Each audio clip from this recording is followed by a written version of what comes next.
Welcome, everybody, to WagerTalk Today. I'm Lawrence Presman. You're watching the best daily sports betting show on the planet. We got a great lineup for you all. We're going to start right off the bat with Jesse Schule. He's got a bet for us on the Texas Rangers Chicago White Sox game, and also a bet on the Miami Hurricanes college football right around the corner. Steve Merril after that. He's going to look at the Mets at Yankees, the Giants at the Dodgers. And we're going to end the show with Ronald Cabang, who will be taking apart the Brewers and Cubs game and the Pirates against St. Louis. Teddy Covers is my co-host. What is your big game breakdown, my friend? You better believe we're talking some college football today. I figured we talk about the over. I'm sick of talking baseball every day. And yesterday, my free play on the over in the Astros game lost. So we figured we shift our focus, talk a little college football. How about the opener of the season? Florida State and Georgia Tech and Ireland. We'll break that down in just about 10, 15 minutes from now. Oh, what? No, perfect. That's big game breakdown. In about half an hour from now, 10 or 15 minutes, we're going to talk about what happened in the aftermath of the Iowa State betting scandal from last fall. There we go. Teddy Covers with a lot of actionable betting info coming your way. It's $2 Tuesday, everybody. We'll talk about that in a second, but Jesse Schule is the $2 Tuesday handicapper. Welcome to the show, my friend. How are you? I'm doing great, Prez. I'm all fired up about being on WagerTalk today, and I was so excited I had to go blow off some steam in the gym this morning. How often are you in the gym? A couple times a week at least. Okay, that's not enough, but still much better than Teddy, so congratulations on that. Jesse, let's get straight into it, man. We've got the Texas Rangers playing the Chicago White Sox today, and this game is an 8:05 Eastern game. Texas anywhere from minus 120 to minus 140 at some books, 145. The Texas Rangers, they have owned this team, winning 5 in a row, 7 of their last 10. Not surprising, given that the White Sox are owned by everybody. How are we betting this? Yeah, Prez, I think the line of minus 145 makes a lot more sense than the overnight line I was looking at minus 122. A really cheap price to back the home team here. You look at Texas, they're only 4 games out of first place in the AL West, so they still have plenty to play for. They're 9-4 in their last 13 games, and like you said, everybody beats up on the White Sox. They have lost 8 straight. They rank dead last in the majors in runs scored, on-base percentage, slugging percentage. So why is the line so short here? It's because Garrett Crochet will get the start. He ranks second in the majors in strikeouts with 150 Ks on the season. The thing is, as good as he has been, it hasn't translated into wins for the White Sox. They've lost 4 of his last 5 starts. And what I'm concerned about is his innings. He's on pace for 190 innings. Surely the White Sox want to prevent him from getting there. The trade deadline is right around the corner. Now, Chicago's already said they don't intend to trade him, but regardless of whether they're trading him or keeping him, the last thing they want from this guy is to see him any more wear and tear on that arm. So expect him to go 4 or 5 innings max, maybe 6 if he's really dealing. But like I said, this is a White Sox team that is 10-41 on the road. They have the 28th ranked bullpen in the major leagues with a team ERA of 4.58 among their relievers. This line's out of whack, in my opinion. I think the public is perhaps a little bit too in love with this starting pitcher for the White Sox, but I'm interested to hear what Teddy Covers has to say about this. Well, I want to ask you about the Rangers offense right now. This lineup hasn't hit. It didn't hit before the All-Star break. Coming out of the break, where they got 4 games, they've scored 12 runs, so 3 runs per game.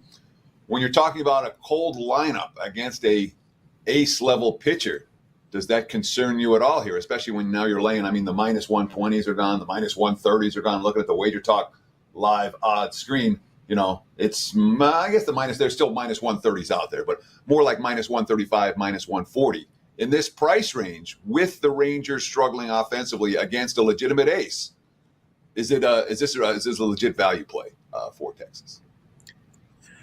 Well, Teddy, I mean, you make some strong points, and perhaps that's what's keeping this line from being where I think it should be at over 150.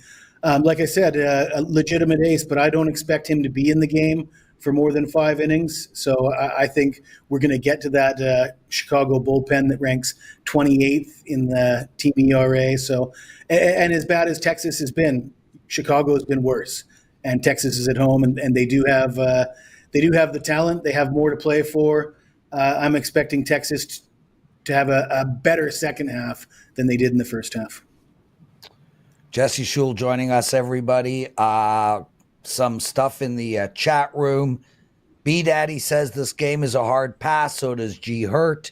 And I feel like so does Teddy. Teddy, this is a hard pass for you? If I'm playing, I'm with Jay. I want no part of the White Sox. Had success fading Crochet. I think what they've lost each of his last 5 starts. So if I'm playing, I agree 100% with Jesse's assessment of this game. I don't want – Chicago's unbettable, unbackable, and they're cheaper to fade when they're best pitchers on the hill. So I agree with Jesse 100%, but it's my job to ask follow-ups. So I'm always going to ask a question that points the other way. Makes sense to me. Sports Avenger writes, Prez, what's your preferred pizza toppings? And then a bunch of guys in the chat room wrote he loves pineapple. Pineapple is very, what's the word? Polarizing. It's very polarizing. But if I had to order a pizza, the toppings would be pepperoni, hot peppers, and pineapple. That is my favorite pizza. Jesse, what's yours? I like Italian sausage and mushrooms. Yeah, I only eat fungus if it gets me high. And Dan, we don't need you discussing gross in my ear. Nobody asked you and nobody cares. Teddy, what's your favorite pizza topping? I don't know. I'm not. I don't eat that much pizza, dude. I'm not that worried. Pepperoni, mushrooms, and green peppers. That's my go-to. Now, Dan, you could say gross to that.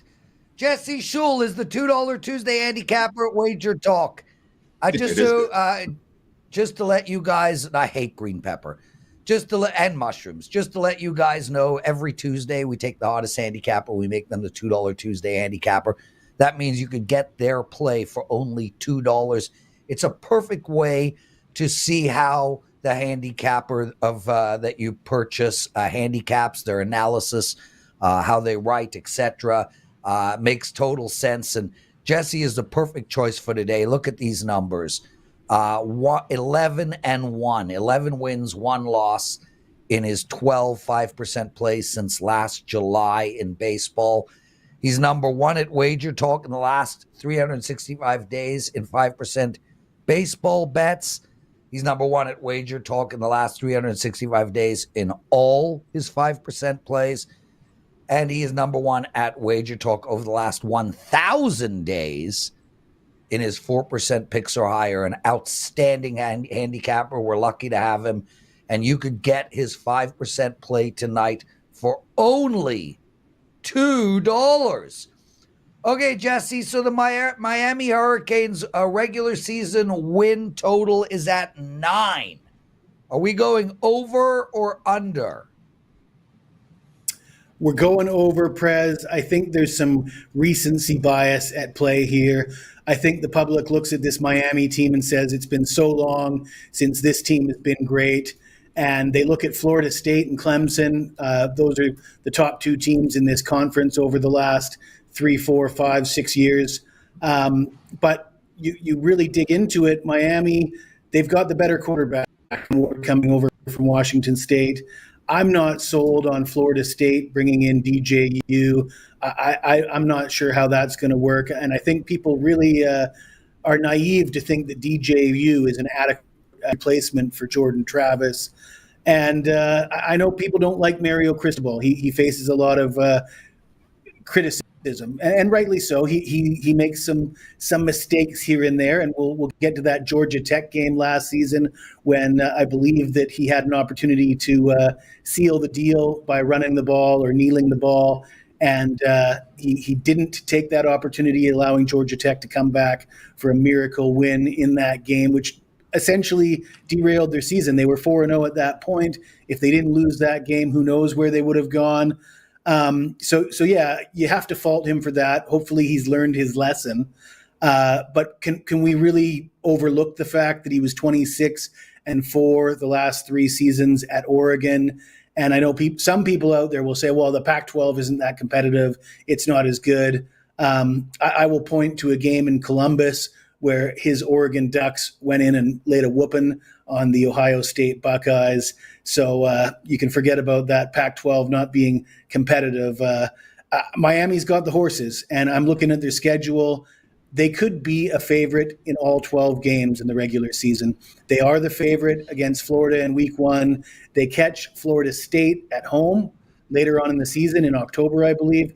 And as I said, I'm not high on Florida State with DJU. Miami at home very likely could be a favorite in that game.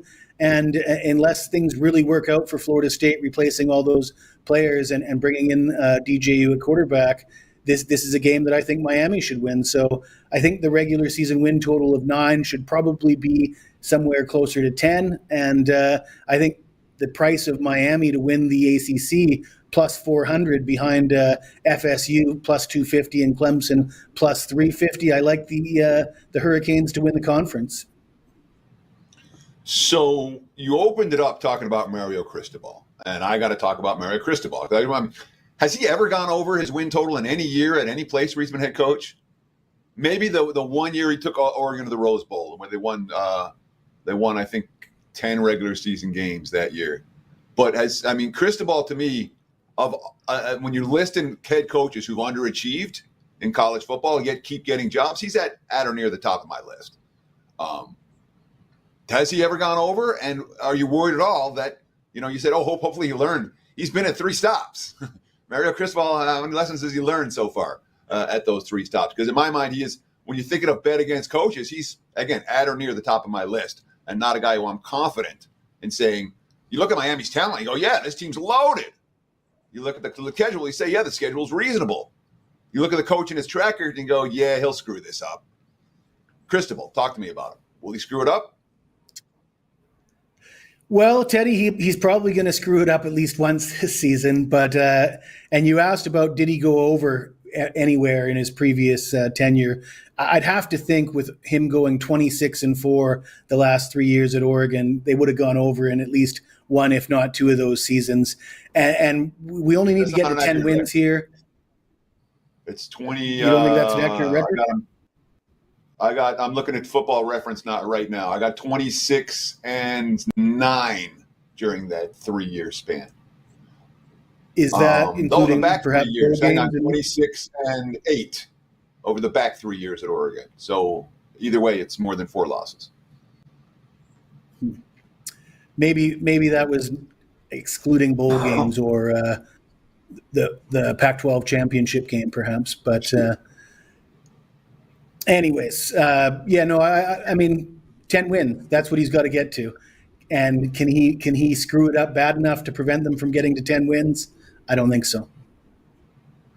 Jesse Schule joining us. Jesse, outstanding job, man. Listen, kick ass tonight on your 5% play. Guys, it's only $2.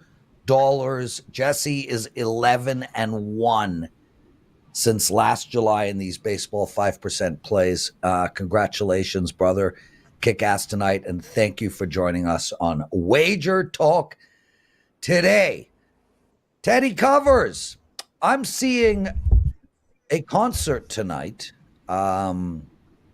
Chicago opening up for Earth, Wind, and Fire. Now, I'm not a big fan of both of these bands, but my parents are, and I'm doing good by them. I'm taking them to the show. It should be fun. I mean, it's going to be a bunch of dance music in Chicago. I mean, that song, does anybody know what time it is? And Saturday, I mean, those are groovy tunes, man. So will be fun. I'll give you a report tomorrow. Not that you care. What did bettors learn in the wonderful world of sports betting? I saw Chicago on Fremont Street one New Year's Eve, and as long as they're playing their hits that you know, it's fine. What you don't want is them playing the songs that you don't necessarily know. Well, I don't want to hear. I don't want to hear "You're my inspiration." I don't want to hear. I hate ballads. I hate ballads. Well, hopefully you'll enjoy this show. I'm not going to the show. I saw him 20 years ago. That being said, and even they were really old then, I want to talk about some aftermath, and this is going to take a minute, about what happened last year. Remember, in the middle of football season last year, a bunch of players from Iowa and Iowa State got suspended and kicked off the teams for allegations of illegal betting. And the issue was that they found all of these dots on a map that were right on the campus of the two schools, and a single investigator, one guy, was like, there's something. Once you see the map, you can't unsee it, was the word. So you had an ambitious prosecutor saying, oh, look at these. There's got to be illegal betting there. And they charged, 30-something players with illegal betting. The majority of the players were charged with misdemeanors and pled guilty. No trial, no nothing. 4 of them were charged with felonies. The 4 felony charges have now been dropped. All right. They're off the hook. And all the info from the investigation is now in question. All right. There was no warrant. There was no anything. And there were enormous consequences for some guy looking at a map of where betting activity was and saying, this looks suspicious to me. And the concept behind it, was the prosecutors were saying, there's clearly something going on bad. Here's one of the texts. They're not going to report it to anyone until someone does something. They'll do everything possible to keep it in-house and sweep it under the rug. The athletic department was aware of it months before we found out. They tried to deal with it in-house. There were 46 million online wagers in Iowa that year, and the sports reported 21 suspicious wagers to the commission. And the commission says, when you look at the total wagers, they aren't reporting suspicious activity enough. So what's happened? Now we have the countersuit. Now we have the charges being dropped. And now we have the 4 players who got basically kicked out of college football saying this wasn't right. And of course, we talk about there's no search warrant. Quote, the attorney says, then they use that one step further and come around and seize everybody's phones. When there's no search warrant and you're making accusations against players that are going to affect their careers, and you're saying, oh, well, look at these dots. There are geodots on there. With an ambitious prosecutor, there will be bullshit like this. All right. This is a prosecutor who wants to make a name for all those universities. They're not doing it right. And of course, all the players who were convicted of the misdemeanors and pled guilty to the misdemeanors are like, oh, we're not going after you guys. We're just going after the books. Well, the books aren't getting gone after. It's the little guy who got screwed here. And luckily, in this instance, some of the little guys are fighting back. The entire scandal, Iowa State from last year, it's kind of bullshit. And we're finding that out now, a little bit too late. Lawrence?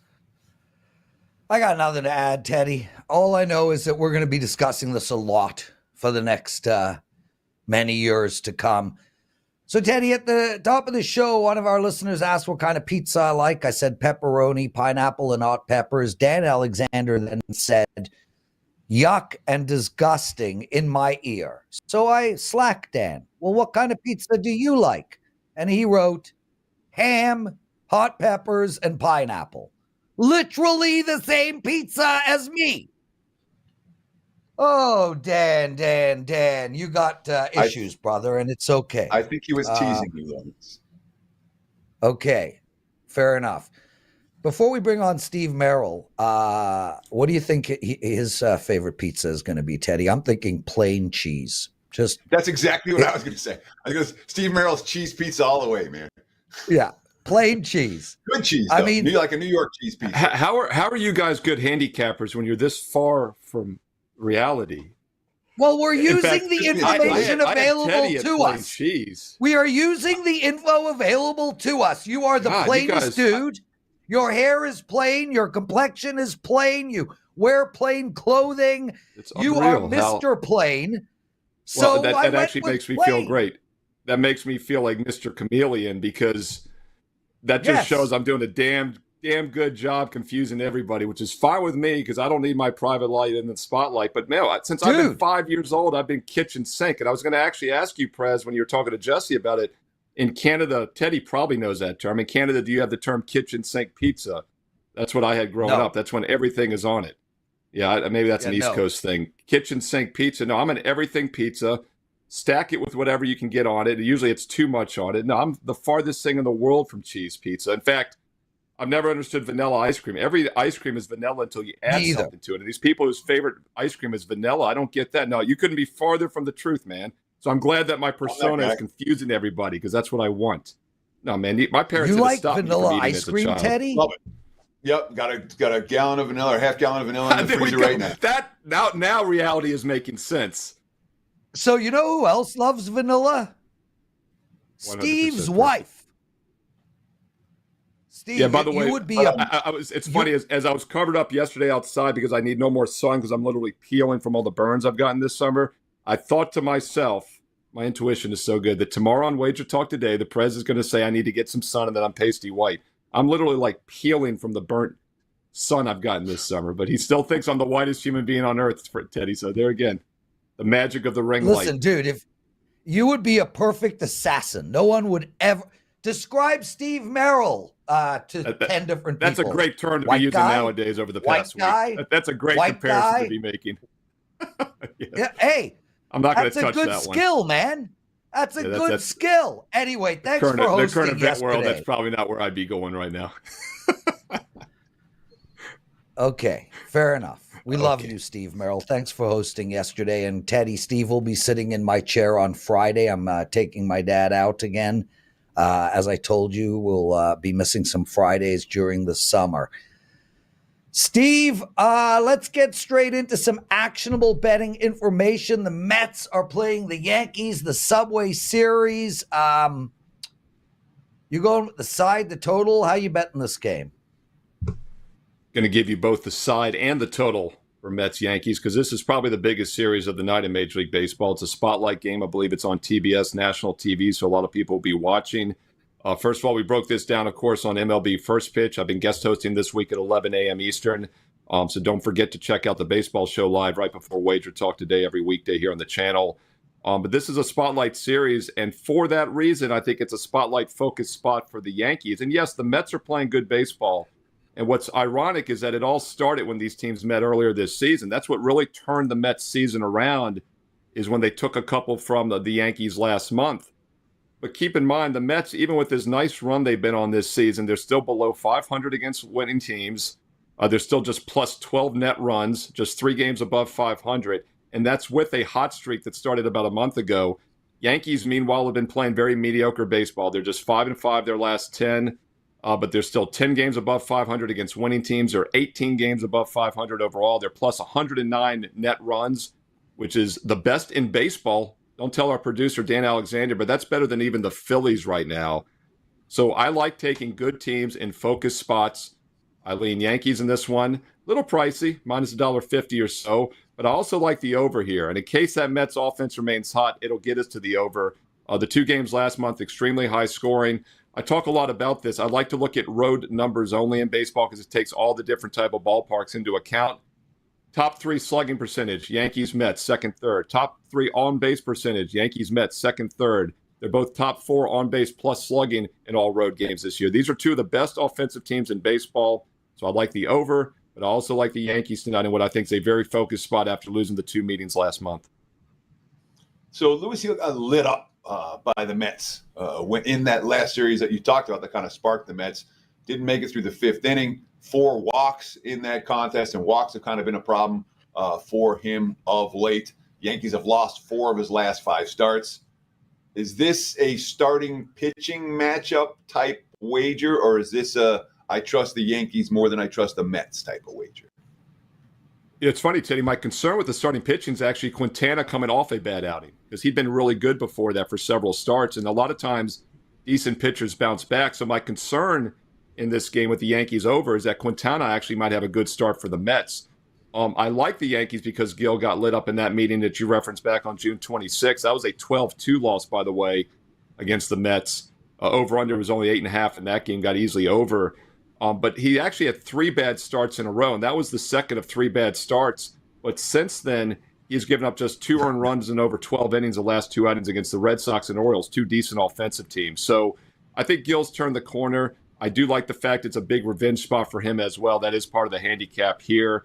And, Yankees over, I feel like there's a little bit of a hedge there in case one of the starters does struggle. That probably gets us the over a little bit easier.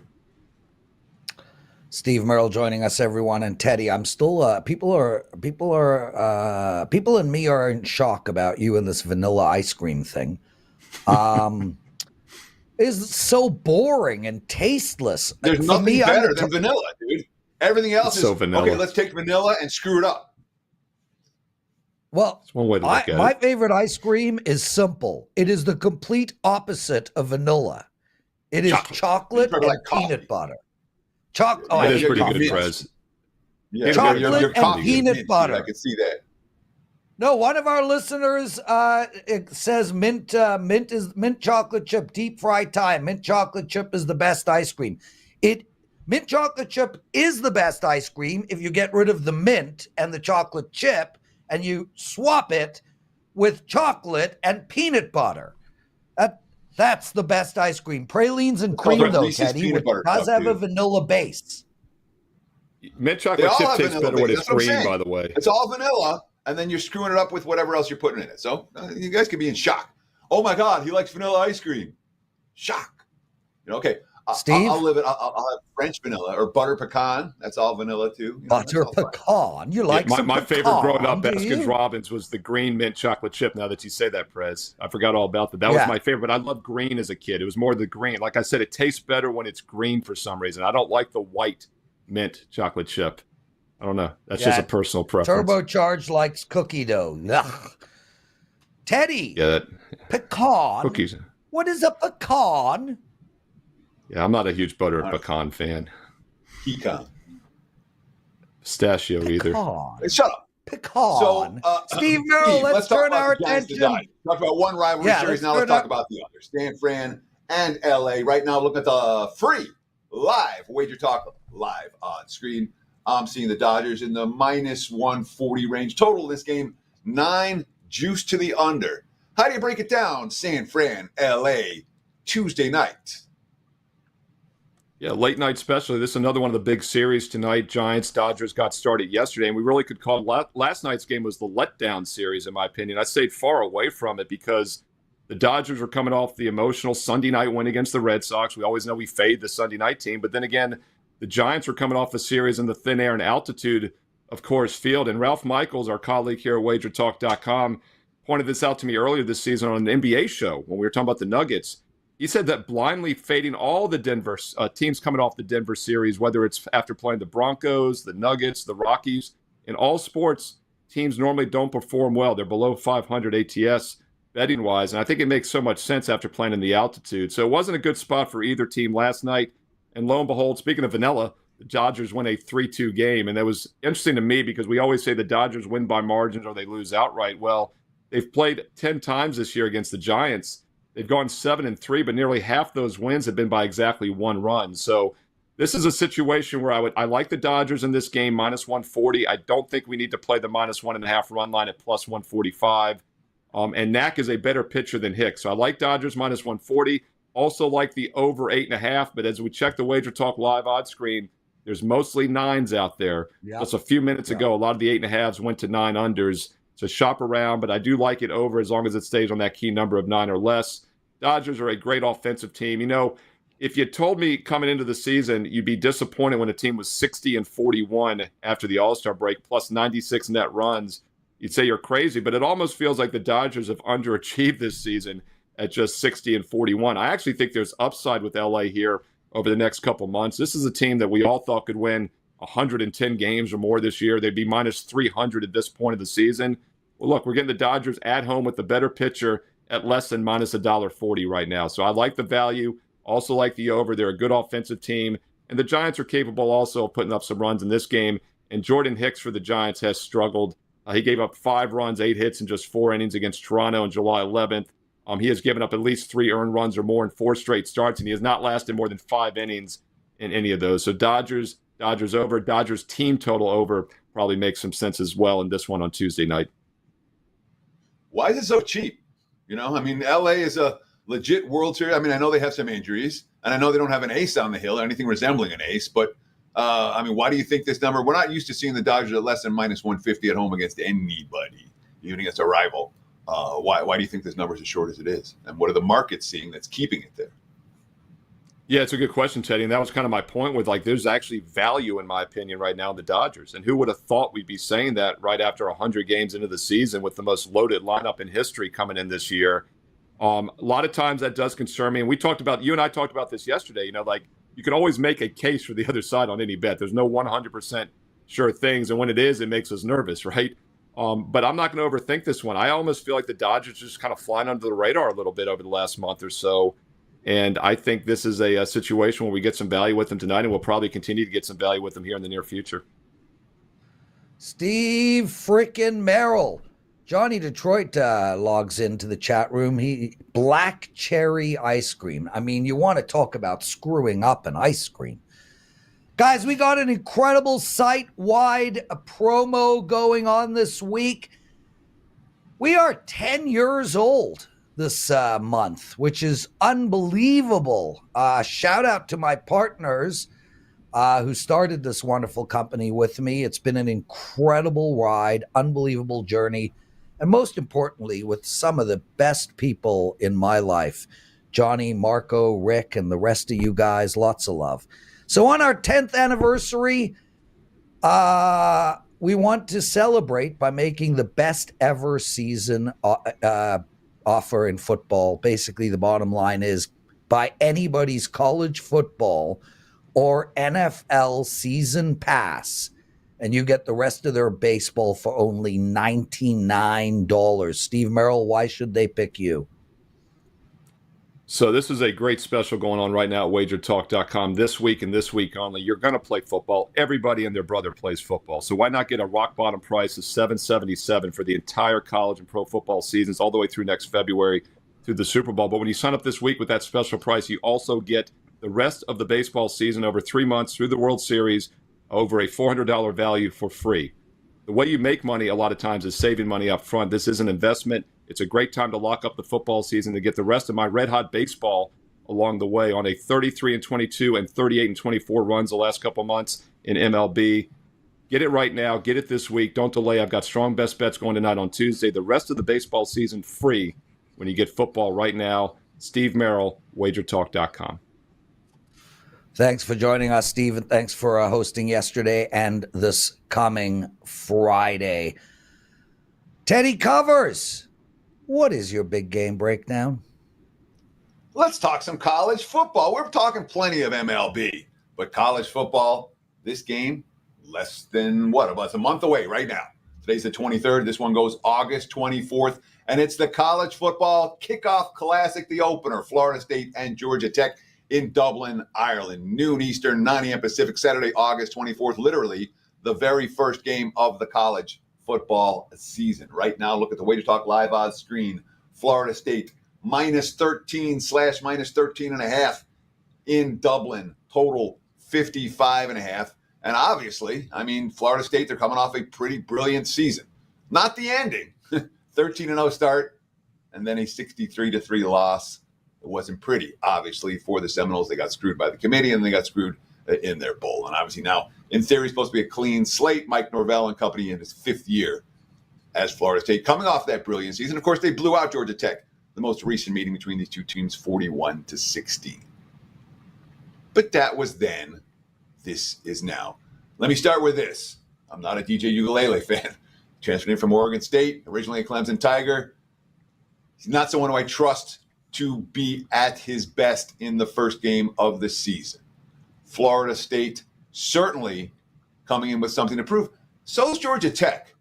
Look what Brent Key did last year. Don't be fooled by their 7-6 record last year, 5-3 in the ACC. They had a 3-4 start. They had a 4-2 finish. This is what they did down the stretch. Plus 12, they beat North Carolina outright. Plus 1, they beat Virginia by 4 touchdowns. Plus 14.5 at Clemson, they lost by 21. Fourth quarter pick 6 mattered in that ball game a whole lot. Plus 24 against Georgia, they lost by only 8. Plus 6 versus UCF in the bowl game, they won that by a pair of touchdowns. So that's a pretty good track record for a team stepping up in class. Plus 12, plus 1, plus 6 winning outright, plus 24 losing by only 8, plus 14.5 where they lost by 21 with a fourth quarter pick 6. Georgia Tech's had success against Florida State. They're 2-1 in the last 3 meetings. They won outright at plus 13, plus 5.5. They're 4-3 straight up the last 7. Since 2008, the Seminoles have only beaten Georgia Tech by 14 or more one time. Sure, I understand. Florida State looks pretty good on paper. We like Norvell, but I would not be surprised at all if this game is a battle, not a blowout, a competitive contest. I think Georgia Tech plus the points is the way to go. But I'm not betting this today because we know where the public's going to go on this. We know where the game day money's likely to be. I wouldn't be shocked at all if we see plus 14s between now and kickoff. So I'm not locking in at plus 13 a month before the game is going to kick. There's your big game breakdown. Back to you, Mr. Prez. Teddy Covers, I've been watching the show Receiver on Netflix. It's 8 episodes, and it goes through last year's NFL season from the eyes of Kittle, Debo, Justin Jefferson, and Devontae Adams. It has been a really fun to watch. Devontae Adams seems like just an incredible dude. And George Kittle. George, if you're watching this show, dude, you and I got to go do mushrooms at the Dead. I mean, you are designed for an acid trip at a Dead show. Teddy, he might be the coolest man alive. I mean, he's like the Bill frickin' Walton. I know you think he's racist, but he's a hippie athlete. I'm very much enjoying the show. I do recommend it. I don't highly recommend it. I mean, it's not like some gripping show, but it's worth the watch. Ronald Cabang joining us. Ron, have you watched the show Receiver? I haven't even heard of it. That's okay. Me neither. But you have heard of pizza and ice cream. So you want to add your thoughts on what the best pizza and ice cream is? Yeah, ice cream, I'm with Teddy. It's vanilla. Vanilla, I'm a basic dude. You got to get that basic flavor, the foundation. And then pizza, it's just pepperoni. Straight cheese and pepperoni. Deep dish, thin crust? Just pan.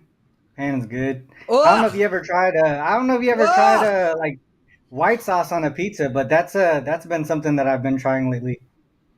Okay. Well, both Teddy and I are really old, so we barely eat pizza.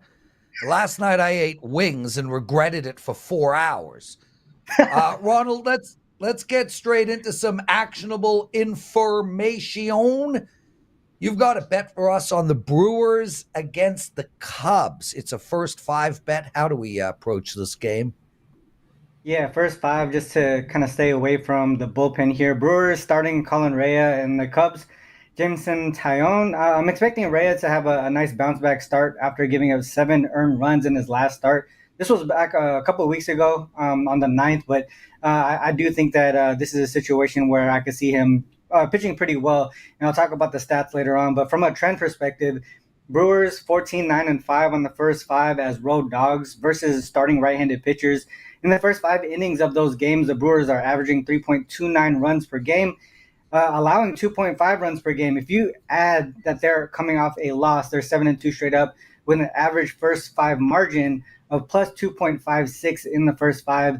The Cubs, on the other hand, are 7-13-7 on the first 5 as home favorites versus starting right-handed pitchers. If you add that they're coming off of a win, so just basically the opposite of what I mentioned for the Brewers, they're 2-7-2 in the first 5 money line. Taillon started in 3 of those games, and they lost all 3 of them outright in the first 5 innings. From a batting perspective, I was looking at the last 30 days. Neither team really possessed a lot of power, but the Brewers have the advantage because they are getting on base and they have the speed to get players in scoring position too. And I mentioned earlier that I think Rhea could bounce back after giving up 7 earned runs, and the metrics point in that direction too. In the last 30 days, I think it's like I believe it's 4 starts in the last 30 days. 4.3 ERA, just 3.28 FIP, and 3.58 xFIP. And the Cubs, they strike out at a high rate, 24.4% K rate, and Rhea has a decent 8.6 K per 9 innings rate. So I think he's going to be able to get a few strikeouts here. I'm not a really strong prop guy, but I mean that's one thing that I will look at from a prop perspective.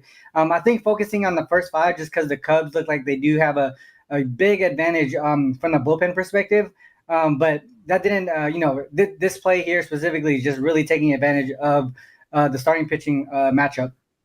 This one didn't make my card, but I do think that the Brewers in the first 5 would be the way to go in this one. Talking about Milwaukee now, 5-8 their last 13 ball games. Aren't the Brewers a team that kind of overachieved in the first half, and maybe they're going to come back to earth in the second half and kind of the opposite for their opponent? I mean, just as a thought process for me, it's like I'd rather be betting on Chicago than Milwaukee right now, because I think that these two teams are relatively comparable, and the Brewers are being priced here and the Cubs are only being priced here. Talk to me about that conceptually. Yeah, for me, when I cap MLB, I do balance out the trends with the stats, right? And for me, and this is one thing that I learned from Ralph is not really looking at like the full season stats, but more so recent form, right? Last 30 days, I would say, is a good parameter. And to me, they do have that advantage in the offensive side of the ball. Like I said, their guys are a lot better. They have more speed, 31 stolen bases compared to 15. And the fact that we're taking those stats from a batting perspective against who the pitchers are. And what I see with the pitching is Taillon, he does seem pretty consistent as far as, his advanced metrics. But as far as like Colin Rea being able to bounce back, I could see why where the value lies as far as the line goes based on that. Because if you look at the last start, giving up 7 earned runs, you see the line and what you mentioned, how they're doing in the last 13 days. I kind of put all that stuff together and try to tell a story with the data. And that's how I come up with the plays in the MLB, is just kind of balancing all stats, trends, recent form, and all that stuff. So, I mean, I get what you're saying with what happened towards the beginning part of the season. Is just I kind of take that out as, especially with MLB being 162 games compared to like, say, NFL that has like, a much smaller sample size. So that's the way that I do MLB. Ronald Cabang joining us. You can find him at Twitter at @UCapper. Seth S. writes, I'd pay an ungodly amount of money to do ayahuasca retreat with the Prez, Aaron Rodgers, and Joe Rogan. I'm in. So if you want to do it only with the Prez, I'm still in. Frankly, I'd rather not do it with Joe Rogan. Me and him had a run-in about 15 years ago, and, well, he didn't like me. Let's put it that way. So I'm game, Seth. You don't need to pay an ungodly amount. Just fly me to Costa Rica, organize a shaman, organize the day of ayahuasca. The whole thing costs you probably a couple of grand. I'm in. I am 100% in. Also, the people asking in the chat room if Teddy has had a cigarette, the answer is no. I am now 11 days. No. Is it getting I'm chewing easier? The gum, dude. I'm chewing the gum like crazy. We haven't gotten to that. The nicotine addiction is still very much there, but I have not had a cigarette since a week Friday. So, is it getting easier? Nothing's done yet. But I'm less miserable the last couple of days than the first week. So it is getting easier, but still really, really hard. Anyway, I'm really proud of you, Teddy. Like, legitimately proud of you. Ronald, let's talk Pirates in St. Louis. Go. Pirates in St. Louis. Yes. 1 second. I totally forgot this was my other play. All right. So, all right. Pirates in St. Louis. I do have, here he goes. Lance Lynn starting for the Cardinals. Paul Skeens for the Pirates here. I think a lot of people are going to back Skeens here, especially in the first 5. And that's the way that I went. I think the Pirates have the advantage at the starting pitcher and the bullpen, but I wanted to key in on the first 5 specifically, just because, like what I mentioned earlier, I kind of balanced the stats with the trends, and it really pointed towards the first 5 having the most advantage. On the season, the Pirates 8-0-3, in the first 5 money line when skiing starts. In those games, opponents are averaging just 1.64 runs in the first 5 innings. On the other side, you see Lance Lynn, opponents are averaging 3.37 runs per game in the first 5 innings. If you add the fact that the Cardinals are on the road as dogs, they're 1-4-1 straight up in the first 5 innings. And when Lance Lynn starts, opponents are averaging 4.83 runs per game in the first 5 innings. So a lot of things kind of give that, you can see like that big gap between the two starting pitchers. But if you look at recent form, it also shows a huge advantage there too, as well. Skeens, as he has 1.33 ERA, 2.31 xFIP in the last 4 starts, compared to a 5.48 ERA, 4.52 xFIP for Lance Lynn. Not only that, but Lynn has been giving up the home run ball at a high rate. In his last 4 starts, he has a high fly ball rate of 46%. And is giving up 2.1 home runs per 9 inning. And for me, even though, the Pirates offense, maybe, a lot of people aren't really high on that offense, one thing they really rely on is on power. In the last 30 days, they have 32 home runs. Their ISO is 1.163, even though their team batting average is just 244 and BABIP is 279. So a little bit lower than average, but their ISO is high, showing that they really rely on that power, like I said. And with Lance Lynn being a guy giving up the home runs, that's where I could see them getting their runs in the first 5 innings. To me, this is just a good matchup for the Pirates offense, and there's a huge advantage from the starting pitching matchup for the Pirates here. And that's the reason why I went with the first 5. The trends and the stats pointed in that direction, so I took the first 5 run line here. Paul Skeens minus half a run is the way to look, says Ronald Cabang. And of course, Ronald, your WNBA season has been, shall I call it spectacular? I mean, you went on one of the biggest runs that you're ever going to see. WNBA is on break right now for the Olympics. That doesn't mean you won't be killing it in the second half as well. Talk about what you have going right now at WagerTalk.com. Talk about what you've done in WNBA so far this season. Yeah, WNBA number 1 at WagerTalk right now. There was a point where I hit 17 straight plays in the WNBA. And we can even after the loss that broke the streak, I continued that hot streak. Ended the beginning, the last part of that break pretty strong as well. So hopefully we just continue to do that towards the end of the season. I was number 1 last season too, so WNBA just has been something that I've been really good at the last few years. I've been watching it since way back when the Storm had like Lauren Jackson. I mean, you guys probably don't even know these players, but long time ago, way before people even started betting it, probably. But yeah, so WNBA has been solid. Hopefully, we get a package up and ready to go to finish off the rest of the season. But with this break here, with the Olympic break here, I've been really focusing in on MLB, kind of figuring out, where my best stuff is, and looking at what I did towards the beginning of the season. It really focused in on the money line in the first 5, not really messing with props or anything like that. Kind of took that market out of my playbook, and things have been going really well. So since the WNBA has been on break, I've been focusing in on top plays, like 1 or 2 per day, and it's been great. 7 and 2, I think, since the WNBA has stopped.